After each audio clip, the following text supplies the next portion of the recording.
ನಾನು ರೀಸೆಂಟಾಗಿ Q&A ಮಾಡಿದಾಗ ಅಲ್ಲಿ ಕ್ವಶನ್ ಕೇಳಿದ್ದೆ, ನಿಮ್ಗೆ ಯಾವುದಾದ್ರು ಕಂಪ್ನಿ ಅನಾಲಿಸಿಸ್ ಮಾಡಬೇಕಂದ್ರೆ ಕೆಳಗಡೆ ಕಾಮೆಂಟ್ ಮಾಡಿ ಅಂತ. ಅದರಲ್ಲಿ ನಾನು ಯಾವುದು ಜಾಸ್ತಿ ಕಾಮೆಂಟ್ ಬಂದಿರುತ್ತೆ ಆ ಕಾಮೆಂಟ್ನ ಪಿಕ್ ಮಾಡಿ ಆ ಕಂಪ್ನಿದು ಅನಾಲಿಸಿಸ್ ಮಾಡ್ತೀನಿ ಅಂತ. ಆ್ಯಕ್ಚುಲಿ ಆ ವಿಡಿಯೋದಲ್ಲಿ ತುಂಬ ಜನ ಟಾಟಾ ಮೋಟರ್ ಶೇರ್ಸ್ ಬಗ್ಗೆ ಕೇಳ್ತಾ ಇದ್ರು. ಅದಕ್ಕೆ ನಾನು ಈ ಟಾಟಾ ಮೋಟರ್ದು ಫುಲ್ ಅನಾಲಿಸಿಸ್ ಮಾಡ್ತಾ ಇದ್ದೀನಿ. ಟಾಟಾ ಮೋಟರ್ ಶೇರು ಯಾಕೆ ಡೌನ್ ಆಗಿದೆ? 1000 ರೂಪಾಯಿದ ಶೇರ್ ಇವಾಗ 700 ಸಮಥಿಂಗ್ ಬಂದಿದೆ, ಸುಮಾರು 30% ಡೌನ್ ಆಗಿದೆ. ಯಾಕೆ ಡೌನ್ ಆಗಿದೆ? ಹಾಗಿದ್ರೆ ಇದು ಡೌನ್ ಆಗಿರೋದು ಆಪರ್ಚುನಿಟಿನ ಬೈ ಮಾಡೋಕ್ಕೆ ಇಲ್ಲ ಸ್ವಲ್ಪ ವೆಯ್ಟ್ ಮಾಡಬೇಕಾ? ಈ ಥರ ಎಲ್ಲ ನಿಮಗೆ ಕ್ವಶನ್ ಇದ್ದರೆ ದಯವಿಟ್ಟು ಈ ವಿಡಿಯೋನ ಲಾಸ್ಟ್ವರೆಗೂ ನೋಡಿ, ನಿಮಗೆ ಕ್ಲೀನಾಗಿ ಅರ್ಥ ಆಗುತ್ತೆ. ನಾವು ಈ ಶೇರ್ನ ಅನಾಲಿಸಿಸ್ ಮಾಡ್ತಿದ್ದೀವಿ ಅಷ್ಟೇ, ಈ ಶೇರ್ನ ನಾವು ರೆಕಮೆಂಡ್ ಮಾಡ್ತಾ ಇಲ್ಲ. ದಯವಿಟ್ಟು ನಮ್ಮ ವಿಡಿಯೋ ನೋಡ್ಕೊಂಡು ಹೋಗಿ ಶೇರ್ನ ಬೈ ಸೆಲ್ ಮಾಡೋದು ಮಾಡಬೇಡಿ. ಮುಂದೆ ಒಂದು ದಿವಸ ಬಂದ್ಬಿಟ್ಟು ನೀವೇ ನಮಗೆ ಕೇಳ್ತೀರಾ ಈ ಶೇರ್ ಬಿದ್ದಿದೆ ನೀವು ಹೇಳಿದ್ರಿ ಅಂತ ಹೇಳ್ಬಿಡ್ತೀರಾ. ನಾನು ಇಲ್ಲಿ ಕಾಮೆಂಟಲ್ಲಿ ಕೇಳಿರೋದಕ್ಕೋಸ್ಕರ ಈ ಶೇರ್ನ ಅನಾಲಿಸಿಸ್ ಮಾಡಿ ವಿಡಿಯೋ ಮಾಡ್ತಾ ಇದ್ದೀನಿ. ಅದೇ ರೀತಿ ನಿಮ್ಮದು ಯಾವ್ದಾದ್ರು ತಲೆಯಲ್ಲಿ ಕಂಪ್ನಿಗಳು ಹೆಸರಿದ್ರೆ ಕೆಳಗಡೆ ಕಾಮೆಂಟ್ ಮಾಡಿ, ಆ ಕಂಪ್ನಿನೂ ಅನಾಲಿಸಿಸ್ ಮಾಡ್ತೀವಿ. ಇಲ್ಲಿ ನಾವು ಯಾವುದೇ ರೀತಿ ಶೇರ್ನ ರೆಕಮೆಂಡ್ ಮಾಡ್ತಾ ಇಲ್ಲ, ನೀವು ಕೇಳಿದಕ್ಕೋಸ್ಕರ ಈ ಕಂಪ್ನಿನಲ್ಲಿ ನಾವು ಅನಾಲಿಸಿಸ್ ಮಾಡ್ತಾ ಇದ್ದೀವಿ. ಈ ಟಾಟಾ ಮೋಟರ್ ಬಂದು ನಮ್ಮ ಇಂಡಿಯಾದ 3ನೇ ಅತಿ ದೊಡ್ಡ ಆಟೋಮೊಬೈಲ್ ಕಂಪ್ನಿ. ಅದರಲ್ಲೂ ಕಮರ್ಷಿಯಲ್ ವೆಹಿಕಲ್ ಅಲ್ಲಿ ಇವರು ನಮ್ಮ ಇಂಡಿಯಾದ ನಂಬರ್ 1, ಮತ್ತೆ EV-ನಲ್ಲಿ ಕೂಡ ಇವರು ನಮ್ಮ ಇಂಡಿಯಾದ ನಂಬರ್ 1 ಪ್ಲೇಯರ್. ನಿಮ್ಗೆಲ್ಲ ಗೊತ್ತೇ ಇದೆ ಟಾಟಾ ಗ್ರೂಪ್ ಬಗ್ಗೆ. ಟಾಟಾ ಗ್ರೂಪ್ ನಮ್ಮ ಇಂಡಿಯಾದ ಅತಿ ದೊಡ್ಡ ಗ್ರೂಪ್. ಇವ್ರದ್ದೇ ಹೈಯೆಸ್ಟ್ ಮಾರ್ಕೆಟ್ ಕ್ಯಾಪಿಟಲೈಸೇಷನ್ ಇರೋದು. ಅದರಲ್ಲೂ ಒಂದು ಬರೋದು ಇದೇ ಟಾಟಾ ಮೋಟರ್. ಈ ಟಾಟಾ ಗ್ರೂಪ್ ಓನರ್ ಯಾರು ಅಂದರೆ ಈ ಟಾಟಾ ಸನ್ಸು. ಈ ಟಾಟಾ ಸನ್ಸ್ ಯಾರು ನೋಡ್ಕೊಂತಾರೆ? ಈಗ ರತನ್ ಟಾಟಾ ಮೊನ್ನೆ ತೀರೋಗಿದ್ದಾರೆ, ಇವಾಗ ಟಾಟಾ ಸನ್ಸ್ ಯಾರು ನೋಡ್ಕೊಂತಾರೆ ಅಂತ ನಿಮ್ಗೆ ಕ್ವಶನ್ ಇದ್ದರೆ ದಯವಿಟ್ಟು ಆ ಕ್ವಶನ್ ಏನಾದರೂ ಆನ್ಸರ್ ಮಾಡಬೇಕಿದ್ರೆ ಕೆಳಗಡೆ ಕಾಮೆಂಟ್ ಮಾಡಿ. ನಾನು ಈ ಸಲ Q&Aನಲ್ಲಿ ಆನ್ಸರ್ ಮಾಡ್ತೀನಿ. ಈ ವಿಡಿಯೋದಲ್ಲಿ ಹೇಳ್ಕೊಂಡು ಹೋದ್ರೆ ಲೆಂತಿ ಆಗುತ್ತೆ. ಈ ಎಂಟೈರ್ ಗ್ರೂಪ್ನ ಓನರ್ ಬಂದ್ಬಿಟ್ಟು ಟಾಟಾ ಸನ್ಸು. ಇದರಲ್ಲಿ ಯಾವ್ದಾದ್ರು ಬರ್ತವೆ? IT-ನಲ್ಲಿ TCS ಬರುತ್ತೆ, ಟಾಟಾ ಎಲೆಕ್ಸಿ ಬರುತ್ತೆ, ಸ್ಟೀಲಲ್ಲಿ ಟಾಟಾ ಸ್ಟೀಲ್ ಬರುತ್ತೆ, ಆಟೋಮೋಟಿವಲ್ಲಿ Tata motor, Jaguar, Land Rover, Tata auto company ಬರುತ್ತೆ, ಕನ್ಸ್ಯೂಮರ್ ಮತ್ತು ರಿಟೇಲಲ್ಲಿ ಟಾಟಾ ಕೆಮಿಕಲ್ಲು, ಟಾಟಾ ಕನ್ಸ್ಯೂಮರು, ವೋಲ್ಟಾಸು, ಟೈಟಾನು, ಕ್ರೋಮಾ, ಟ್ರೆಂಟ್ ಬರುತ್ತೆ. ಇನ್ಫ್ರಾಸ್ಟ್ರಕ್ಚರಲ್ಲಿ Tata power, Tata project, Tata housing, Tata consultancy engineering limited ಬರುತ್ತೆ. ಫೈನಾನ್ಸಲ್ಲಿ Tata capital, Tata AI, Tata mutual fund, Tata AIG insurance. ಏರೋಸ್ಪೇಸಲ್ಲಿ ಟಾಟಾ ಅಡ್ವಾನ್ಸ್ ಸಿಸ್ಟಮ್ ಬರುತ್ತೆ. ಟೂರಿಸಮಲ್ಲಿ IHCL ಬರುತ್ತೆ. IHCL ಅಂದರೆ ನೀವು ಏನೇನು ಟಾಟಾ ಗ್ರೂಪ್ದು ಹೋಟೆಲ್ ನೋಡಿರ್ತೀರಲ್ವಾ, ತಾಜ್ ಇರ್ಬೋದು, ವಿವಂತ ಬೈ ತಾಜ್ ಅಂತ ಇದೆ, anything related to Taj IHCL ಅಂತ ಬರುತ್ತೆ. ಅಂದರೆ ಇಂಡಿಯಾ ಹೋಟೆಲ್ ಲಿಮಿಟೆಡ್ ಅಂತ ಅದು ಕಂಪ್ನಿ ಬರುತ್ತೆ. ಸ್ಟಾಕ್ ಮಾರ್ಕೆಟಲ್ಲೂ ಲಿಸ್ಟಿಂಗ್ ಇದೆ. ಇನ್ನೊಂದು ವಿಸ್ತಾರ ಬರುತ್ತೆ, ಇನ್ನೊಂದು ಏರ್ ಏಷ್ಯಾ ಬರುತ್ತೆ. ಈಗ ರೀಸೆಂಟ್ಲಿ ಇವರು ಏರ್ ಇಂಡಿಯಾನು ಬೈ ಮಾಡಿದ್ದಾರೆ. ಅದೇ ರೀತಿ ಟೆಲಿಕಾಮಲ್ಲಿ ಟಾಟಾ ಕಮ್ಯುನಿಕೇಷನ್ ಬರುತ್ತೆ, ಟಾಟಾ ಸ್ಕೈ ಬರುತ್ತೆ, ಟಾಟಾ ಟೆಲಿ ಸರ್ವಿಸಸ್ ಬರುತ್ತೆ. ಟ್ರೇಡಿಂಗ್ ಆ್ಯಂಡ್ ಇನ್ವೆಸ್ಟ್ಮೆಂಟಲ್ಲಿ ಟಾಟಾ ಇಂಟರ್ನ್ಯಾಷನಲ್ ಬರುತ್ತೆ, ಟಾಟಾ ಇನ್ವೆಸ್ಟ್ಮೆಂಟ್ ಕಾರ್ಪೊರೇಷನ್ ಬರುತ್ತೆ, ಟಾಟಾ ಇಂಡಸ್ಟ್ರೀಸ್ ಬರುತ್ತೆ. ಇಷ್ಟು ಕಂಪ್ನಿಗಳು ಟಾಟಾ ಅಂಡರ್ ಬರುತ್ತೆ. ಅದರಲ್ಲಿ ನಾವೀಗ ಮಾತಾಡೋಕೆ ಹೋಗ್ತಿರೋ ಕಂಪ್ನಿ ಕೂಡ ಇದೇ ಟಾಟಾ ಅಂಡರಲ್ಲಿ ಬರೋದು. ಆ ಕಂಪ್ನಿ ನೇಮೇನೆ ಟಾಟಾ ಮೋಟರ್ಸ್ ಲಿಮಿಟೆಡ್. ಈ ಟಾಟಾ ಗ್ರೂಪ್ನ ಜಮ್ಶೆಡ್ಜಿ ಟಾಟಾ ಅವರು ನಮಗೆ ಸ್ವಾತಂತ್ರ್ಯ ಬರೋಕ್ಕಿಂತ 79 ವರ್ಷದ ಮುಂದ್ಗಡೆನೇ ಸ್ಥಾಪನೆ ಮಾಡಿದರು. ಆದರೆ ಈ ಟಾಟಾ ಮೋಟಾರು 1945ರಲ್ಲಿ ಸ್ಥಾಪನೆ ಆಗುತ್ತೆ. ಆದರೆ ಮೊಟ್ಟ ಮೊದಲಿಗೆ ಅವರು ಒಂದು ವೆಹಿಕಲ್ನ ಲಾಂಚ್ ಮಾಡೋದು 1954ರಲ್ಲಿ. ಅದು ಕಮರ್ಷಿಯಲ್ ವೆಹಿಕಲ್. ಅದು ಮರ್ಸಿಡೀಸ್ ಬೆನ್ಸ್ ಜೊತೆ ಒಂದು ಜಾಯಿಂಟ್ ವೆಂಚರ್ ಮಾಡಿಕೊಂಡು ಒಂದು ಕಮರ್ಷಿಯಲ್ ವೆಹಿಕಲ್ನ ಲಾಂಚ್ ಮಾಡ್ತಾರೆ. ಅದ್ರ ನೇಮ್ ಬಂದ್ಬಿಟ್ಟು TMV 312 ಅಂತ. ಆ ಟೈಮಲ್ಲಿ ಟಾಟಾ ಪ್ಯಾಸೆಂಜರ್ ವೆಹಿಕಲ್ ಕಡೆ ಹೋಗಿರಲ್ಲ. ನಿಮಗೆ ಕಮರ್ಷಿಯಲ್ ವೆಹಿಕಲ್, ಪ್ಯಾಸೆಂಜರ್ ವೆಹಿಕಲ್ ಅಂದರೆ ಏನು ಅಂತ ಎಕ್ಸ್ಪ್ಲೇನ್ ಮಾಡ್ತೀನಿ ನೋಡಿ. ಕಮರ್ಷಿಯಲ್ ವೆಹಿಕಲ್ ಅಂದರೆ ಯಾವುದನ್ನ ನಾವು ದುಡಿಯೋಕ್ಕೋಸ್ಕರ ಯೂಸ್ ಮಾಡ್ತೀವಿ ಅದೆಲ್ಲನೂ ಕಮರ್ಷಿಯಲ್ ವೆಹಿಕಲ್. ಅಂದರೆ ನಾವು ಅದನ್ನು ಗಾಡಿ ಓಡಿಸಿ ನಾವು ದುಡಿಮೆ ಮಾಡ್ತೀವಲ್ಲ ಅದನ್ನು ಕಮರ್ಷಿಯಲ್ ವೆಹಿಕಲ್ ಅಂತ ಕರೀತಾರೆ. ಟಾಟಾ AC ಇರ್ಬೋದು, ಲಾರಿ ಇರ್ಬೋದು, 407 ಇರ್ಬೋದು. ಅದೇ ರೀತಿ ನೀವೇನಾದರೂ ಕಾರ್ನ ಕ್ಯಾಬಿಗೆ ಯೂಸ್ ಮಾಡಿದ್ರೆ ಅದನ್ನ ಕಮರ್ಷಿಯಲ್ ವೆಹಿಕಲ್ ಅಂತ ಕರೀತಾರೆ. ಅದೇ ಪ್ಯಾಸೆಂಜರ್ ವೆಹಿಕಲ್ ಅಂದರೆ ನಮ್ಮಂತ ನಿಮ್ಮಂಥವ್ರು ಓಡಾಡೋದು ಪರ್ಸನಲ್ ಯೂಸ್ಗೋಸ್ಕರ ತಗೊಳ್ಳೋಂಥ ವೆಹಿಕಲ್ನ ಪ್ಯಾಸೆಂಜರ್ ವೆಹಿಕಲ್ ಅಂತ ಕರೀತಾರೆ.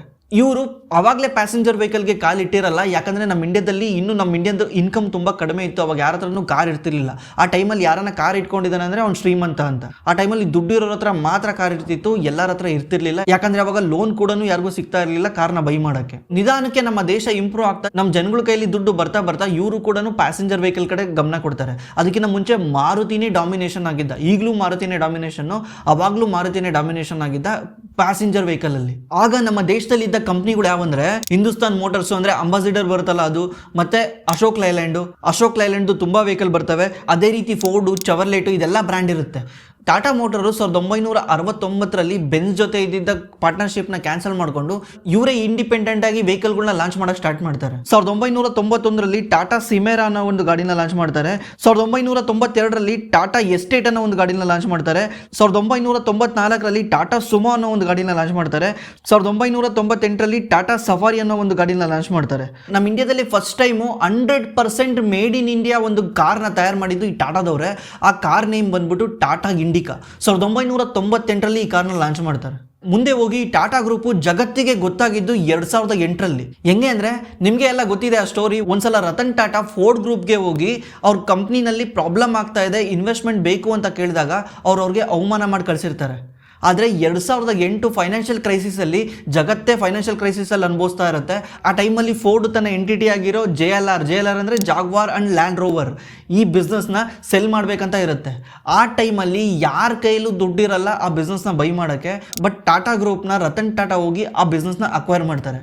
ಆವಾಗಲೇ ಟಾಟಾ ವರ್ಲ್ಡಿಗೆ ಗೊತ್ತಾಗ್ತಾರೆ ಎಷ್ಟು ಪವರ್ಫುಲ್ ಅಂತ. ಅವತ್ತು ಅವ್ರು ತಗೊಂಡಿರೋ ಡಿಸಿಷನ್ನು ಇವತ್ತು ಈ ಟಾಟಾ ಮೋಟರ್ನ ಸಾಕ್ತಾ ಇದೆ. ನಿಮಗೆ ಗೊತ್ತಿರಲಿ, ಟಾಟಾ ಮೋಟರ್ದು 70% ರೆವಿನ್ಯೂ ಈ JLR ಇಂದಾನೇ ಬರುತ್ತೆ. ಅಂದರೆ ಟಾಟಾ ಮೋಟರ್ ಏನಾದರೂ ₹100 ದುಡಿದ್ರೆ ಅದರಲ್ಲಿ ₹70 JLR ಇಂದಾನೇ ಬರುತ್ತೆ. ಅದೇ ರೀತಿ 2009ರಲ್ಲಿ ಎಗೇನ್ ಜಗತ್ತೇ ಆಶ್ಚರ್ಯ ಪಡೋಂಗೆ ಟಾಟಾ ನ್ಯಾನೋನ ಲಾಂಚ್ ಮಾಡ್ತಾರೆ. ಯಾಕಂದ್ರೆ ನಮ್ಮ ಇಂಡಿಯಾದ ಮಿಡಲ್ ಕ್ಲಾಸ್ ಕೂಡ ಕಾರಲ್ಲಿ ಅಡ್ಡಾಡ್ಲಿ ಅಂತ. ಇದ್ರ ಬಗ್ಗೆ ಇಲಾನ್ ಮಸ್ಕ್ ಕೂಡ ಒಂದು ಇಂಟರ್ವ್ಯೂನಲ್ಲಿ ಮಾತಾಡ್ತಾರೆ, ಟಾಟಾದವರು ಎಷ್ಟು ವಿಷನರಿ ಇದ್ದಾರೆ ಅಂತ. ಮುಂದೆ 2010ರಿಂದ 2018ವರೆಗೂ ಟಾಟಾ ಮೋಟರು ಏನೂ ಚೇಂಜ್ ಆಗಲ್ಲ, ತುಂಬ ಕನ್ಸಾಲಿಡೇಟ್ ಆಗಿಬಿಟ್ಟಿರುತ್ತೆ, ಇನೋವೇಷನ್ ಇಲ್ದಂಗೆ ಆಗಿರುತ್ತೆ. ಇವ್ರ ಹತ್ರ ಟಾಟಾ ಇಂಡಿಕಾ ಬಿಟ್ಟರೆ ಬೇರೆ ಗಾಡಿಗಳೇ ಇರ್ತಿರ್ಲಿಲ್ಲ. ಟಾಟಾ ಇಂಡಿಕಾನು ಕೂಡ ಹೈಯೆಸ್ಟ್ ಸೇಲ್ ಆಗ್ತಿದ್ದು ಕಮರ್ಷಿಯಲ್ ವೆಹಿಕಲ್ ಆಗಿ. ನೀವೇ ನೋಡಿರ್ತೀರ, ಅವಾಗೆಲ್ಲ ಟ್ಯಾಕ್ಸಿಗಳೆಲ್ಲ ಯಾವ್ದು ಇದ್ದಿದ್ದು, ಜಾಸ್ತಿ ಟಾಟಾ ಇಂಡಿಕಾನೇ ಇದ್ದಿದ್ದು. 2018ರಲ್ಲಿ ಈ ಟಾಟಾ ಮೋಟರಲ್ಲಿ ಒಂದು ಮ್ಯಾಜಿಕ್ ಆಗುತ್ತೆ. ಏನಂದರೆ ಟಾಟಾ ಸನ್ಸ್ ಚೇರ್ಮನ್ನ ಎನ್ ಚಂದ್ರನ ತಗೊಂಬಂದು ಕುಂಡಿಸ್ತಾರೆ. ಎನ್ ಚಂದ್ರ ಬಂದ್ಬಿಟ್ಟು ಮುಂಚೆ TCS ಅಲ್ಲಿ CEO ಆಗಿರ್ತಾರೆ. ಅವ್ರನ್ನ ತಗೊಂಬಂದು ಟಾಟಾ ಸನ್ಸ್ ಚೇರ್ಮನ್ ಮಾಡ್ತಾರೆ. ಅವಾಗ ಎಂಟೈರ್ ಟಾಟಾ ಗ್ರೂಪ್ದು ಫೇಸೇ ಚೇಂಜ್ ಆಗೋಗುತ್ತೆ. ಎನ್ ಚಂದ್ರ ಕಂಪ್ಲೀಟ್ಲಿ ಟಾಟಾ ಮೋಟರ್ನ ಚೇಂಜ್ ಮಾಡ್ತಾರೆ. ಅವರೊಂದು ವಿಷನ್ ಇಟ್ಕೊಂಡಿರ್ತಾರೆ, 2022-23 ಅಷ್ಟೊತ್ತಿಗೆ ನಾವು ಟಾಟಾ ಮೋಟರ್ನ ಡೆಟ್ ಫ್ರೀ ಮಾಡ್ತೀವಿ ಅಂತ. ಆಕ್ಚುಲಿ ಇವಾಗ ಟಾಟಾ ಮೋಟರ್ ಡೆಟ್ ಫ್ರೀನೇ. ಅದು ಇಂಡಿಯನ್ ಬಿಸ್ನೆಸ್ ಏನಿದೆಯಲ್ಲ, ಕಮರ್ಷಿಯಲ್ ವೆಹಿಕಲ್ಲು ಮತ್ತು ಪ್ಯಾಸೆಂಜರ್ ವೆಹಿಕಲ್ಲು, ಆ ಬಿಸ್ನೆಸ್ಸು ಡೆಟ್ ಫ್ರೀ ಇದೆ. JLR ಇನ್ನೂ ಕೂಡ ಡೆಟ್ಟಲ್ಲಿದೆ. ಅವ್ರು ಇಂಡಿಯನ್ ಬಿಸ್ನೆಸ್ನ ಡೆಟ್ ಫ್ರೀ ಮಾಡ್ತೀವಿ ಅಂತ ಹೇಳಿದ್ರು, ಮಾಡಿದ್ದಾರೆ. ಅಂದರೆ ನಾವು ಯೋಚನೆ ಮಾಡ್ಬೋದು ಇವ್ರು ಎಷ್ಟು ವಿಷನರಿ ಇದ್ದಾರೆ, ಯಾವ ರೀತಿ ಒಂದು ಮುಳುಗ್ತಿರೋ ಬಿಸ್ನೆಸ್ನ ಮೇಲಕ್ಕೆ ತರೋ ಕೆಪಬಿಲಿಟಿ ಇದೆ ಅಂತ. ಅದೇ ರೀತಿ ಹೊಸ ಕಾರ್ನ ಲಾಂಚ್ ಮಾಡ್ತಾರೆ, ನ್ಯೂ ಡಿಸೈನ್ ತರ್ತಾರೆ. ನಿಮಗೆಲ್ಲ ಗೊತ್ತೇ ಇದೆ, ಟಿಯಾಗೋ ಇರ್ಬೋದು, ಆಲ್ಟ್ರೋಸ್ ಇರ್ಬೋದು, ಟಾಟಾ ನೆಕ್ಸಾನ್ ಇರ್ಬೋದು, ಟಾಟಾ ಹ್ಯಾರಿಯರ್ ಇರ್ಬೋದು, ಸಫಾರಿ ಇರ್ಬೋದು. ಈಗ ಹೊಸದಾಗಿ ಲಾಂಚ್ ಮಾಡಿದ್ದಾರೆ ಕರ್ವ್ ಅಂತ. ಯಾಕಂದರೆ ಟಾಟಾ ಮೋಟರ್ಗಿನ್ನ ಡಿಸೈನ್ ಬಗ್ಗೆ ಜಾಸ್ತಿ ಬೇರೆ ಯಾರಿಗೂ ಗೊತ್ತಿರೋಕ್ಕೆ ಚಾನ್ಸ್ ಇಲ್ಲ. ಯಾಕಂದರೆ ಇವರು JLR ಮತ್ತು ಲ್ಯಾಂಡ್ ರೋವರಲ್ಲಿ ಕೆಲಸ ಮಾಡಿದ್ದಾರೆ. JLR ಲ್ಯಾಂಡ್ ರೋವರ್ ನೀವೇ ನೋಡಿರ್ತೀರ, ಡಿಸೈನಲ್ಲಿ ನಂಬರ್ 1 ಅಂಥ ಡಿಸೈನ್ ಕಾರ್ನ ತಯಾರು ಮಾಡೋವಂಥ ಕಂಪ್ನಿ ಬರೀ ಇಂಡಿಕಾ ಈ ಥರ ಕಾರ್ನ ತಯಾರು ಮಾಡ್ತಿತ್ತು. ಆದರೆ ಒಂದ್ಸಲ ಮ್ಯಾನೇಜ್ಮೆಂಟ್ ಚೇಂಜ್ ಆದ ತಕ್ಷಣ ಕಂಪ್ನಿಯ ವಿಷನ್ನೇ ಚೇಂಜ್ ಆಗೋಯ್ತು. ಈ ಟಾಟಾ ಮೋಟರ್ ಬಿಸ್ನೆಸ್ ಮಾಡಲಿಗೆ ಬಂದರೆ ಟಾಟಾ ಮೋಟರ್ ಹತ್ರ 4 ವರ್ಟಿಕಲ್ ಇದ್ದಾವೆ. ಅದರಲ್ಲಿ ಮೊದಲನೇದು ಜಾಗ್ವಾರ್ ಆ್ಯಂಡ್ ಲ್ಯಾಂಡ್ ರೋವರ್, ಎರಡನೇದು ಕಮರ್ಷಿಯಲ್ ವೆಹಿಕಲ್ಲು, ಇನ್ನೊಂದು ಪ್ಯಾಸೆಂಜರ್ ವೆಹಿಕಲ್ಲು, ಇನ್ನೊಂದು ವೆಹಿಕಲ್ ಫೈನಾನ್ಸಿಂಗ್. ಇವರು ಫೈನಾನ್ಸ್ ಕೊಡ್ತಾರೆ, ಯಾರು ಕಾರ್ನ ಬೈ ಮಾಡ್ತಾರಲ್ಲ ಅವ್ರಿಗೆ ಫೈನಾನ್ಸ್ ಕೊಡ್ತಾರೆ. ಅದು ಕೂಡ ಟಾಟಾ ಮೋಟರ್ ಬಿಸ್ನೆಸ್ ಮಾಡುತ್ತೆ. ಈ ರೆವಿನ್ಯೂ ಶೇರಲ್ಲಿ 70% ಆಫ್ ದಿ ರೆವಿನ್ಯೂ ಬರೋದು ಜಾಗ್ವಾರ್ ಅಂಡ್ ಲ್ಯಾಂಡ್ ರೋವರ್ ಇಂದ. ಕಮರ್ಷಿಯಲ್ ವೆಹಿಕಲ್ ಇಂದ 17% ರೆವಿನ್ಯೂ ಬರುತ್ತೆ. ಪ್ಯಾಸೆಂಜರ್ ವೆಹಿಕಲ್ ಇಂದ 11.6% ರೆವಿನ್ಯೂ ಬರುತ್ತೆ. ವೆಹಿಕಲ್ ಫೈನಾನ್ಸಿಂಗ್ ಇಂದ 1% ರೆವಿನ್ಯೂ ಬರುತ್ತೆ. ಇವ್ರ ಹತ್ರ ಪ್ಯಾಸೆಂಜರ್ ವೆಹಿಕಲ್ ಅಲ್ಲಿ ಟಿಯಾಗೋ ಇದೆ, ಟೈಗರ್ ಇದೆ, ಆಲ್ಟ್ರೋಸ್ ಇದೆ, ಪಂಚ್ ಇದೆ, ನೆಕ್ಸಾನ್ ಇದೆ, ಹ್ಯಾರಿಯರ್ ಇದೆ, ಸಫಾರಿ ಇದೆ. ಅದೇ ರೀತಿ EVನಲ್ಲಿ ಟಿಯಾಗೋ EV ಇದೆ, ಅದೇ ರೀತಿ ಟಿಗೋರ್ EV ಇದೆ, ಪಂಚ್ EV ಇದೆ, ನೆಕ್ಸಾನ್ EV ಇದೆ, ಎಕ್ಸ್ಪ್ರೆಸ್ T ಅನ್ನೋ ಒಂದು ಗಾಡಿ ಇದೆ. ಅದೇ ರೀತಿ ಕಮರ್ಷಿಯಲ್ ವೆಹಿಕಲ್ಗೆ ಬಂದರೆ ಇಲ್ಲಿ ನೋಡಿ ನಿಮಗೆ ಕಾಣ್ತಿದೆಯಲ್ಲ, ಈ ಥರ ಎಲ್ಲ ಗಾಡಿಗಳು ಅವ್ರ ಹತ್ರ ಇದೆ. ಅದೇ JLRಗೆ ಬಂದರೆ ರೇಂಜ್ ರೋವರ್ ಹತ್ರ ರೇಂಜ್ ರೋವರ್ ಇದೆ, ರೇಂಜ್ ರೋವರ್ ಸ್ಪೋರ್ಟ್ಸ್ ಇದೆ, ರೇಂಜ್ ರೋವರ್ ವೆಲ್ಲಾರ್ ಇದೆ, ರೇಂಜ್ ರೋವರ್ ಎವೋಕ್ ಇದೆ, ಡಿಸ್ಕವರಿ ಇದೆ, ಡಿಸ್ಕವರಿ ಸ್ಪೋರ್ಟ್ಸ್ ಇದೆ, ಡಿಫೆಂಡರ್ ಇದೆ. ಅದೇ ರೀತಿ ಜಾಗ್ವಾರ್ ಹತ್ರ ಜಾಗ್ವಾರ್ F ಪೇಸ್ ಇದೆ, ಜಾಗ್ವಾರ್ E ಪೇಸ್ ಇದೆ, ಜಾಗ್ವಾರ್ I ಪೇಸ್ ಇದೆ, ಜಾಗ್ವಾರ್ F ಟೈಪ್ ಇದೆ, ಜಾಗ್ವಾರ್ XE ಇದೆ, ಜಾಗ್ವಾರ್ XF ಇದೆ. ಹಾಗಿದ್ರೆ ಈ ಕಂಪ್ನಿ ಫ್ಯೂಚರಲ್ಲೂ ಗ್ರೋ ಆಗುತ್ತಾ? ಹಾಗಿದ್ರೆ ಯಾಕೆ ಗ್ರೋ ಆಗುತ್ತೆ? ಈ ಟಾಟಾ ಮೋಟರು ಕಮರ್ಷಿಯಲ್ ವೆಹಿಕಲಲ್ಲಿ ಇಂಡಿಯಾದ ಡಾಮಿನೆಂಟ್ ಪ್ಲೇಯರ್. ಇವರು ನಂಬರ್ 1 ಪೊಸಿಷನಲ್ಲಿ ಇದ್ದಾರೆ. ಅದೇ ರೀತಿ EVನಲ್ಲಿ ಕೂಡ ಇವರು ನಂಬರ್ 1 ಪೊಸಿಷನಲ್ಲಿ ಇದ್ದಾರೆ. ಪ್ಯಾಸೆಂಜರ್ ವೆಹಿಕಲಲ್ಲಿ ಇವರು 3ನೇ ಪೊಸಿಷನಲ್ಲಿ ಇದ್ದಾರೆ. ಇವ್ರ ಹತ್ರ ಎಲ್ಲ ಥರ ಪ್ರಾಡಕ್ಟ್ ಇದೆ. ಐಸ್ ಇಂಜಿನ್ ಇದೆ. ಐಸ್ ಇಂಜಿನ್ ಅಂದರೆ ಡೀಸೆಲ್ಲು ಮತ್ತು ಪೆಟ್ರೋಲಿಂದ ಓಡುವಂಥ ಗಾಡಿಗಳನ್ನ ಐಸ್ ಇಂಜಿನ್ ಅಂತ ಕರೀತಾರೆ, ಇಂಟರ್ನಲ್ ಕಂಬಷನ್ ಇಂಜಿನ್ ಅಂತ. ಅದೇ ರೀತಿ EVನಲ್ಲೂ ಇವರದ್ದು ಪ್ರಾಡಕ್ಟ್ ಇದೆ. LNGನಲ್ಲಿದೆ, CNGನಲ್ಲಿದೆ, EV ಇದೆ, ಹೈಬ್ರಿಡ್ ಕೂಡ ಇದೆ. ಆಕ್ಚುಲಿ ನಾನು ಅವಾಗಲೇ ಹೇಳ್ದಂಗೆ ಈ business, Indian business completely debt free ಆಗಿದೆ. ಯಾವುದೇ ರೀತಿ ಸಾಲ ಇಲ್ಲ. ನೀವು ಯಾವಾಗಲೂ ಕೇಳ್ತಾ ಇರ್ತೀರಾ, ಇವ್ರ ಹತ್ರ ಲಾಯಲ್ ವರ್ಕರ್ಸ್ ಇದ್ದಾರೆ. ಅಂದರೆ ಇಲ್ಲಿ ಯಾರು ಓನರ್ ಬಂದು ಕೆಲಸ ಮಾಡ್ಸೋದು ಬೇಕಾಗಿಲ್ಲ, ಖುದ್ದು ಎಂಪ್ಲಾಯ್ಗಳೇ ತನ್ನ ಕಂಪ್ನಿ ಅಂತ ಕೆಲಸ ಮಾಡ್ತಾರೆ. ಎಕ್ಸಾಂಪಲ್ ನೀವೇ ಎಲ್ಲೋ ಕೇಳ್ತಾ ಇರ್ತೀರಾ, ಟಾಟಾ ಗ್ರೂಪಲ್ಲಿ ಹೋಗಿ ಕೆಲಸ ಮಾಡಿದ್ರೆ ಗೌರ್ಮೆಂಟ್ ಕೆಲಸ ಇದ್ದಂಗೆ ಆಲ್ಮೋಸ್ಟ್ ಅವ್ರು ನಿಮ್ಮನ್ನು ಬಿಡಿಸಲ್ಲ ಅಂತ. ಇದು ಪಾಸಿಟಿವ್ ಕೂಡ ನೆಗೆಟಿವ್ ಕೂಡ ಆಗುತ್ತೆ. ಮುಂದೆ ಹೇಳ್ತೀನಿ ಅದು ನೆಗೆಟಿವ್ ಯಾವ ಥರ ಆಗುತ್ತೆ ಅಂತ. ಅದೇ ರೀತಿ ಈ ಕಂಪ್ನಿ ಕಂಟಿನ್ಯೂಸ್ಲಿ R&D ಮಾಡ್ತಾ ಇದೆ, ಹೊಸ ಪ್ರಾಡಕ್ಟ್ನ ಲಾಂಚ್ ಮಾಡ್ತಾ ಇದೆ, ಹೊಸ ಡಿಸೈನ್ಗಳನ್ನ ತರ್ತಾನೆ ಇದೆ. ನೀವೇ ರೀಸೆಂಟ್ಲಿ ನೋಡಿದರೆ ಕರ್ ಲಾಂಚ್ ಮಾಡಿದ್ದಾರೆ, ಫೇಸ್ ಲಿಫ್ಟ್ ಮಾಡ್ತಾನೆ ಇರ್ತಾರೆ ಹಳೆ ಮಾಡಲ್ಗಳೆಲ್ಲನೂ. ಒಟ್ಟಿನಲ್ಲಿ ಇವರು R&D ಮೇಲೆ ಸಖತ್ತು ಸ್ಪೆಂಡ್ ಮಾಡ್ತಾರೆ. ಇವ್ರಿಗೆ ಮೇನ್ ಕಾಂಪಿಟೇಟರ್ ಅಂದರೆ ಇಂಡಿಯಾದಲ್ಲಿ ಮಾರುತಿ ಮತ್ತು ಹುಂಡೈ ಬಿಟ್ಟರೆ ಮಹೇಂದ್ರ ಕೂಡ ಇದ್ದಾರೆ, ಬಟ್ ಇವರು ಥರ್ಡ್ ಪೊಸಿಷನಲ್ಲಿ ಇದ್ದಾರೆ. ನೀವು ಸ್ಕ್ರೀನರಿಗೆ ಬಂದು ಟಾಟಾ ಮೋಟರ್ ಅಂತ ಸರ್ಚ್ ಮಾಡಿದ್ರೆ ನೀವು ನೋಡ್ಬೋದು ಲಾಸ್ಟ್ ಕ್ವಾರ್ಟರಲ್ಲಿ 5,000 ಕೋಟಿ ಇದ್ದಿದ್ದು ಪ್ರಾಫಿಟು 3,400 ಕೋಟಿಗೆ ಬಂದಿದೆ, ಸುಮಾರು 40% ಡೌನ್ ಆಗಿದೆ. ನಾವು ಯಾಕೆ ಅಂತ ರೀಸನ್ನ ನೋಡಿದ್ರೆ ನಾವು ಫಸ್ಟು ಇಲ್ಲಿ ಅರ್ಥ ಮಾಡ್ಕೊಬೇಕಾಗಿರೋದು ಏನಂದರೆ ಟಾಟಾ ಮೋಟರ್ಸ್ಗೆ ಎಲ್ಲೆಲ್ಲಿಂದ ರೆವಿನ್ಯೂ ಬರುತ್ತೆ ಅಂತ. ನಾನು ಅವಾಗ ಹೇಳ್ದಂಗೆ 70% ರೆವಿನ್ಯೂ ಬಂದ್ಬಿಟ್ಟು JLR ಇಂದನೇ ಬರುತ್ತೆ, ಅಂದರೆ ಜಾಗ್ವಾರ್ ಆ್ಯಂಡ್ ಲ್ಯಾಂಡ್ ರೋವರಿಂದ. ನಾವು ನಿಜವಾಗ್ಲೂ ಟಾಟಾ ಮೋಟರ್ ಮೇಲೆ ಇನ್ವೆಸ್ಟ್ ಮಾಡ್ತಿದ್ದೀವಿ ಅಂದರೆ ಟಾಟಾ ಮೋಟರ್ ಶೇರ್ಸ್ ಪ್ರೈಸ್ ಮೇಲೋಗೋದು JLR ಮತ್ತು ಲ್ಯಾಂಡ್ ರೋವರಿಂದ. JLR ಲ್ಯಾಂಡ್ ರೋವರ್ ಯಾವ ಥರ ಸೇಲ್ಸ್ ಆಗುತ್ತೆ ಅದೇ ರೀತಿ ಟಾಟಾ ಮೋಟರ್ ಕೂಡ ಮೇಲೋಗುತ್ತೆ. ನೀವು ಅನ್ಕೊಂಡಿದ್ದೀರಾ ನಾವೇನಾದರೂ ಕಾರ್ನ ಬೈ ಮಾಡೋದು ಶೇರ್ಸ್ನ ಮೇಲ್ ತಗೊಂಡೋಗುತ್ತೆ ಅಂತ. ಹೌದು, ಆದರೆ ಅಷ್ಟೊಂದಲ್ಲ. 70% ಆಫ್ ದಿ ರೆವಿನ್ಯೂ JLR ಇಂದ ಬರುತ್ತೆ, 95% JLR ಇಂದ ಬರುತ್ತೆ. ನಾನು ತೋರಿಸ್ತೀನಿ ನೋಡಿ. Automotive related activity Jaguar and land rover ಎಷ್ಟಿದೆ, 71,000 ಕೋಟಿ ಇದರಿಂದ ಬರುತ್ತೆ. ಅದೇ ರೀತಿ ಕಮರ್ಷಿಯಲ್ ವೆಹಿಕಲಿಂದ 17,000 ಕೋಟಿ ಬರುತ್ತೆ. ಈ ಪ್ಯಾಸೆಂಜರ್ ವೆಹಿಕಲಿಂದ 11,000 ಕೋಟಿ ಬರುತ್ತೆ. ಇನ್ನು ಫೈನಾನ್ಸಿಂದ 988 ಕೋಟಿ ಬರುತ್ತೆ. ಆದರೆ ಮಾರ್ಜಿನ್ ನೋಡಿ, JLR ಇಂದ ಇವ್ರಿಗೆ 6% ಮಾರ್ಜಿನ್ ಬರುತ್ತೆ, ಕಮರ್ಷಿಯಲ್ ವೆಹಿಕಲಿಂದ 8% ಮಾರ್ಜಿನ್ ಬರುತ್ತೆ, ಟಾಟಾ ಮೋಟರ್ ಪ್ಯಾಸೆಂಜರ್ ವೆಹಿಕಲಿಂದ 0% ಮಾರ್ಜಿನ್ ಬರುತ್ತೆ. ಅಂದರೆ ಇವ್ರು ಇದರಲ್ಲಿ ಲಾಭನೇ ಮಾಡ್ತಾ ಇಲ್ಲ. ಅಮೌಂಟ್ ನೋಡಿದ್ರೆ ನಿಮಗೆ ಗೊತ್ತಾಗುತ್ತೆ. 71,000 ಕೋಟಿ ಸೇಲ್ಸಲ್ಲಿ 4,000 ಕೋಟಿ ಎಬಿಟಾ ಇದೆ. ಎಬಿಟಾ ಅಂದರೆ ಇದರಲ್ಲಿ ಇನ್ನೂ ಇಂಟ್ರೆಸ್ಟ್ ಪೇ ಮಾಡಿರಲ್ಲ, ಟ್ಯಾಕ್ಸ್ನ ಪೇ ಮಾಡಿರಲ್ಲ. ಆ ದುಡ್ಡು ಬಂದ್ಬಿಟ್ಟು 4,521 ಕೋಟಿ ಇದೆ. ಈ ಕಮರ್ಷಿಯಲ್ ವೆಹಿಕಲ್ದು 1,354 ಕೋಟಿ ಇದೆ. ನೀವು ಪ್ಯಾಸೆಂಜರ್ ವೆಹಿಕಲ್ ನೋಡಿ, ಕೇವಲ 25 ಕೋಟಿ ಲಾಭ ಮಾಡಿದ್ದಾರೆ. ಅಂದರೆ ನಿಮಗೆ ಗೊತ್ತಾಗ್ತಾ ಇದೆ ಈ ಎಂಟೈರ್ ಟಾಟಾ ಮೋಟರ್ ಶೇರ್ಸ್ ಬಂದ್ಬಿಟ್ಟು ಡಿಪೆಂಡ್ ಆನ್ JLR ಮತ್ತು ಪ್ಯಾಸೆಂಜರ್ ಮೇಲೆ. ಪ್ಯಾಸೆಂಜರ್ಗಿನ್ನ JLR ಮೇಲೆ ಜಾಸ್ತಿ. ಆ್ಯಕ್ಚುಲಿ ನಾವು ಕಾನ್ಕಾಲ್ ಹೋದಾಗ ನಮಗೆ ಗೊತ್ತಾಗಿದ್ದು ಏನಂದರೆ ಯಾಕೆ ಈ ಸಲ ಮಾರ್ಜಿನ್ ತುಂಬ ಕಡಿಮೆ ಆಗಿದೆ, ಸೇಲ್ಸ್ ಕೂಡ ಕಮ್ಮಿ ಆಗಿದೆ ಲಾಸ್ಟ್ ಕ್ವಾರ್ಟರ್ಗೆ ಕಂಪೇರ್ ಮಾಡಿದ್ರೆ ಅಂದರೆ ಮೇನ್ ರೀಸನ್ ಬಂದ್ಬಿಟ್ಟು ಗ್ಲೋಬಲ್ ಸ್ಲೋಡೌನ್ ಆಗಿದೆ. ಅದೇ ರೀತಿ ಇವ್ರದ್ದು 6,000 ಜಾಗ್ವಾರ್ ಆ್ಯಂಡ್ ಲ್ಯಾಂಡ್ ರೋವರ್ ವೆಹಿಕಲ್ಗಳು ಸೇಲ್ ಆಗಿಲ್ಲ, ಅದು ಸ್ಕ್ರೂಟಿನಿಗೆ ಬಿಟ್ಟಿದ್ದಾರೆ. ಯಾಕಂದರೆ ಅದರಲ್ಲಿ ಏನೋ ಪ್ರಾಬ್ಲಮ್ ಇರೋದ್ರಿಂದ ಅದನ್ನು ಸ್ಕ್ರೂಟಿನಿಗೆ ಬಿಟ್ಟಿದ್ದಾರೆ. ಆ ವೆಹಿಕಲ್ಗಳು ಇನ್ನೂ ಸೇಲ್ ಆಗಿಲ್ಲ. ಅದೇ ರೀತಿ ಚೈನಾ ಕೂಡ ಸ್ಲೋಡೌನ್ ಆಗ್ತಾ ಇದೆ. ನಿಮಗೆ ಗೊತ್ತಿದೆ ಚೈನಾ ಸ್ಲೋಡೌನ್ ಆಗ್ತಾ ಇದೆ. ಜಾಗ್ವಾರ್ ಆ್ಯಂಡ್ ಲ್ಯಾಂಡ್ ರೋವರ್ಗೆ ಬಿಗ್ಗೆಸ್ಟ್ ಮಾರ್ಕೆಟ್ ಅಂದರೆ ಅದು ಚೈನಾಯಿಂದ ಇವ್ರಿಗೆ 27% ಸೇಲ್ಸ್ ಬರುತ್ತೆ. ಇವ್ರು ಏನಾದರೂ 100 ಗಾಡಿ ಸೇಲ್ ಮಾಡಿದ್ದಾರೆ ಅಂದರೆ 27 ಗಾಡಿ ಚೈನಾದಲ್ಲೇ ಸೇಲ್ ಆಗುತ್ತೆ. ಈ ಸಲ ಚೈನಾ ಸ್ಲೋಡೌನ್ ಆಗಿರೋದ್ರಿಂದ ಇವ್ರಿಗೆ ಅದು ಎಫೆಕ್ಟ್ ಆಗ್ತಾ ಇದೆ. ಅದೇ ರೀತಿ ಇವ್ರದ್ದು ರಾ ಮೆಟೀರಿಯಲ್ ಬಂದ್ಬಿಟ್ಟು ಅಲ್ಯೂಮಿನಿಯಂ. ಇವ್ರು ಏನೇ ಕಾರ್ನ ತಯಾರು ಮಾಡಿದ್ರು ಅಲ್ಯೂಮಿನಿಯಮಿಂದ ತಯಾರು ಮಾಡ್ತಾರೆ. ಈ ಸಲ ವಾರಿಂದ ಏನಾಗಿತ್ತು, ಅಲ್ಯೂಮಿನಿಯಂ ಸಪ್ಲೈ ಕಮ್ಮಿಯಾಗಿ raw material price suddenly jump ಆಗಿತ್ತು.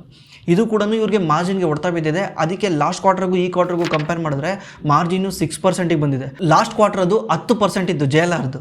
ಆಮೇಲೆ ಇಂಡಿಯಾದಲ್ಲಿ ಬ್ಯಾಂಕ್ದು NPA ಜಾಸ್ತಿ ಆಗ್ತಿರೋದ್ರಿಂದ ಬ್ಯಾಂಕ್ ಕೂಡ ಲೋನ್ನ ಕಡಿಮೆ ಕೊಡ್ತಾ ಇದ್ದಾವೆ, ತುಂಬ ಸ್ಟ್ರಿಕ್ಟ್ ಮಾಡ್ತಾ ಇದ್ದಾವೆ. ಇದರಿಂದ ನಮ್ಮ ಸೇಲ್ಸ್ ಕೂಡ ಡೌನ್ ಆಗ್ತಾ ಇದೆ ಅಂತ ಹೇಳ್ತಾ ಇದ್ದಾರೆ.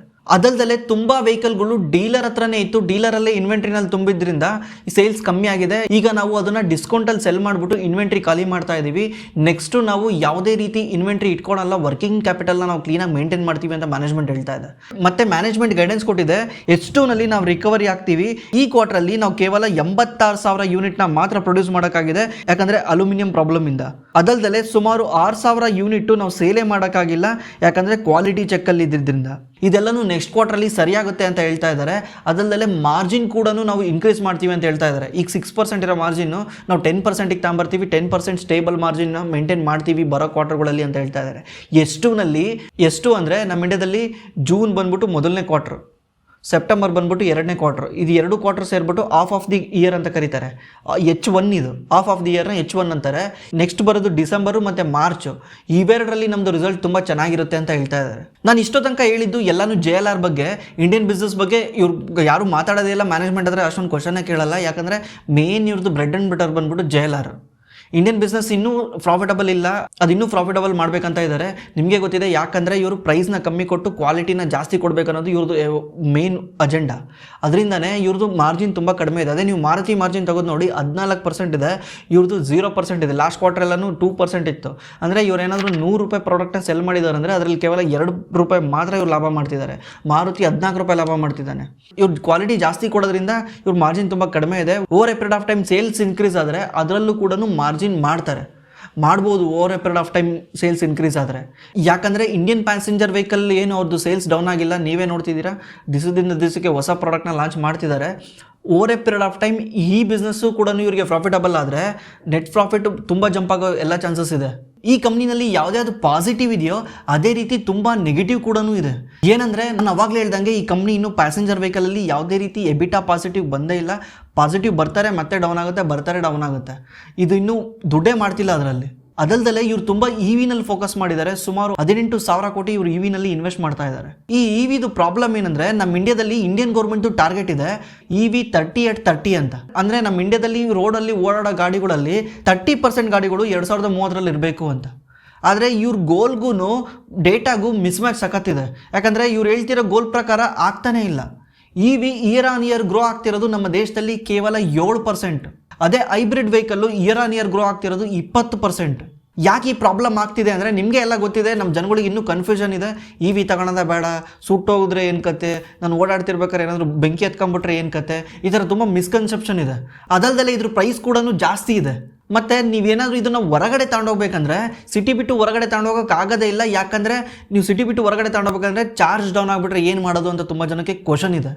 ನಮ್ಮ ಇಂಡಿಯಾದಲ್ಲಿ ಇನ್ನೂ ಈ ಚಾರ್ಜಿಂಗ್ ಇನ್ಫ್ರಾಸ್ಟ್ರಕ್ಚರು ಡೆವಲಪೇ ಆಗ್ತಾ ಇಲ್ಲ. ನಮ್ಮ ಗೌರ್ಮೆಂಟ್ ಕೂಡ ಮಾಡ್ತಿಲ್ಲ, ನಮ್ಮ ಸ್ಟೇಟ್ ಗೌರ್ಮೆಂಟು ಮಾಡ್ತಾ ಇಲ್ಲ. ಯಾಕೆ ಅಂತ ನನಗೂ ಕೂಡ ಗೊತ್ತಿಲ್ಲ. ನಮ್ಮ ಇಂಡಿಯಾದಲ್ಲಿ ಎವ್ರಿ 135 ಗಾಡಿಗಳಿಗೆ ಒಂದು EV ಸ್ಟೇಷನ್ ಇದೆ. ಅದೇ ಚೈನಾ ಮತ್ತು ಅಮೆರಿಕಾ ಅಂತ ಡೆವಲಪ್ಡ್ ಎಕಾನಮಿನಲ್ಲಿ ಎವ್ರಿ 20 ಗಾಡಿಗೆ ಒಂದು EV ಸ್ಟೇಷನ್ ಇದೆ. ನೀವೇ ಯೋಚನೆ ಮಾಡಿ, ಒಂದು EV ಸ್ಟೇಷನಲ್ಲಿ 135 ಗಾಡಿಗಳು ಚಾರ್ಜ್ ಮಾಡ್ಕೊಳಕ್ಕಾಗುತ್ತಾ? ಇದೇನಾಗಬೇಕು, ಸುಮಾರು ಅಟ್ಲೀಸ್ಟು ಒಂದು EV ಸ್ಟೇಷನ್ನು 10 ಗಾಡಿಗಾದ್ರೂ ಚಾರ್ಜ್ ಮಾಡೋಂಥ ಕೆಪಬಿಲಿಟಿ ಇದ್ದರೆ ಜಾಸ್ತಿ ಜನ ಅದನ್ನು ಬೈ ಮಾಡ್ತಾರೆ, ಈ ಇನ್ಫ್ರಾಸ್ಟ್ರಕ್ಚರ್ ಡೆವಲಪ್ ಆಗುತ್ತೆ. ಇದ್ರ ಕಡೆ ಫೋಕಸ್ ಮಾಡಬೇಕಾಗಿರೋದು ಗೌರ್ಮೆಂಟು. ಪಾಪ ಕಂಪ್ನಿಗಳು ಗಾಡಿನ ತಯಾರು ಮಾಡ್ತಿದ್ದಾರೆ, ಬಿಡ್ತಾನೆ ಇದ್ದಾರೆ. ಗೌರ್ಮೆಂಟ್ ಇದಕ್ಕೆ ಸಪೋರ್ಟ್ ಮಾಡ್ತಾ ಇಲ್ಲ. ಇದ್ರ ಜೊತೆಗೆ ಗೌರ್ಮೆಂಟು ಫೇಮ್ ಅನ್ನೋ ಒಂದು ಅಡಿನಲ್ಲಿ ಸಬ್ಸಿಡಿನ ಕೊಡ್ತಾ ಇತ್ತು. ಫೇಮ್ ಅನ್ನೋ ಒಂದು ಕಾನ್ಸೆಪ್ಟ್ನ ಬಂದ್ಬಿಟ್ಟು ಅದರಲ್ಲಿ ಸಬ್ಸಿಡಿನ ಕೊಡ್ತಾ ಇತ್ತು. ಈಗ ಸಬ್ಸಿಡಿ ಕೂಡ ದಿವಸದಿಂದ ದಿವಸಕ್ಕೆ ಕಮ್ಮಿ ಮಾಡ್ತಾ ಬರ್ತಾ ಇದೆ. ಯಾಕೋ ಗೌರ್ಮೆಂಟಿಗೆ ಇಂಟ್ರೆಸ್ಟೇ ಇಲ್ಲ EV ವೆಹಿಕಲ್ ಮೇಲೆ. ಇದೇ ಇದರಲ್ಲಿ ಮೇಜರ್ ರಿಸ್ಕ್ ಅಂದರೆ, ಯಾಕಂದರೆ Tata motor fully invested on EV ಮೇಲೆ ಸಖತ್ ಇನ್ವೆಸ್ಟ್ ಮಾಡಿದೆ. EV ಏನಾದರೂ ಗ್ರೋ ಆಗಲಿದ್ರೆ ಟಾಟಾ ಮೋಟರ್ಗೆ ತುಂಬ ತೊಂದರೆ ಆಗುತ್ತೆ. ಅದೇ EV ಏನಾದರೂ ಕ್ಲಿಕ್ ಆದರೆ ಟಾಟಾ ಮೋಟರ್ಗೆ ಸಖತ್ ಬೆನಿಫಿಟ್ ಆಗುತ್ತೆ. ಇದೆರಡು ಪಾಸಿಟಿವ್ ಮತ್ತು ನೆಗೆಟಿವ್. ಅದೇ ರೀತಿ ನಾನು ಎಂಪ್ಲಾಯ್ಸ್ಗಳ ಬಗ್ಗೆ ಹೇಳಿದ್ದೆ. ಟಾಟಾ ಮೋಟ್ರಲ್ಲಿ ಕೆಲಸ ಮಾಡಿದ್ರೆ ಗೌರ್ಮೆಂಟ್ ಕೆಲಸ ಥರ ಇರುತ್ತೆ, ಸೂಪರ್ ಆಗಿರುತ್ತೆ. ಇದರಿಂದ ತುಂಬ ಜನ ಅದರಲ್ಲಿ ಇರೋಕ್ಕೆ ಇಷ್ಟಪಡ್ತಾರೆ ಅಂತ. ಆ್ಯಕ್ಚುಲಿ ಅದು ಅವ್ರಿಗೆ ಎಂಪ್ಲಾಯ್ಗಳಿಗೆ ಚೆನ್ನಾಗೆ, ಆ್ಯಸ್ ಎ ಕಸ್ಟಮರು ತುಂಬ ಇದು ತೊಂದರೆ ಆಗುತ್ತೆ. ಯಾಕಂದರೆ ನೀವೇ ಕೇಳ್ತಾ ಇರ್ತೀರ, ಸಾವಿರಾರು ವೀಡಿಯೋಗಳಿದ್ದಾವೆ ಯೂಟ್ಯೂಬಲ್ಲೇ. ಏನಂದರೆ ಟಾಟಾ ಮೋಟ್ರದ್ದು ಸೇಲ್ಸ್ ಸೂಪರ್ ಆಗಿದೆ, ಸೇಲ್ಸ್ ಸಖತ್ತಾಗಿದೆ, ಸರ್ವಿಸ್ ವರ್ಸ್ಟ್ ಆಗಿದೆ. ಟಾಟಾ ಮೋಟ್ರು ಸೇಲ್ ನೀವು ಹಂಗೆ ಮನೆಗೆ ತಗೊಂಡೋಗೋರ್ಗೂ ಅಷ್ಟೇ ಚೆನ್ನಾಗೆ. ಅದನ್ನೇನಾದರೂ ನೀವು ವಾಪಸ್ ಸರ್ವಿಸ್ ಸ್ಟೇಷನಿಗೆ ತಗೊಂಡೋದ್ರೆ, ಏನಾದರೂ ನೀವು ಮಂತ್ಲಿ ಸರ್ವಿಸ್ ಮಾಡಿಸೋದಿರುತ್ತೆ ಅಂಥದಕ್ಕೆ ಏನಾದರೂ ತಗೊಂಡೋದ್ರೆ ಅವ್ರು ಸರ್ವಿಸೇ ಮಾಡಲ್ಲ, ತಲೆನೇ ಕೆಡಿಸ್ಕೊಳಲ್ಲ. ಯಾಕಂದರೆ ಅವ್ರು ಯಾರಿಗೂ ರೆಸ್ಪಾನ್ಸಿಬಿಲಿಟಿ ಇಲ್ಲ ಎಂಪ್ಲಾಯ್ಸು. ಯಾಕಂದರೆ ಅವ್ರನ್ನ ಯಾರು ಕೇಳಲ್ಲ. ಈಗ ಮ್ಯಾನೇಜರ್ ಯಾಕೋ ಮಾಡಿಲ್ಲ ಅಂತ ಕೇಳೋಕ್ಕಾಗಲ್ಲ, ಬಿಕಾಸ್ ಅವರು ಗೌರ್ಮೆಂಟ್ ಜಾಬ್ ಥರ ಕೆಲಸ ಮಾಡ್ತಿದ್ದಾರಲ್ಲಿ. ಈ ಸರ್ವಿಸ್ ಇನ್ನೂ ವರ್ಸ್ಟ್ ಆಗ್ತಾ ಹೋದರೆ ಟಾಟಾ ಮೋಟರ್ಗೆ ಮುಂದೆ ತುಂಬ ತೊಂದರೆ ಆಗುತ್ತೆ.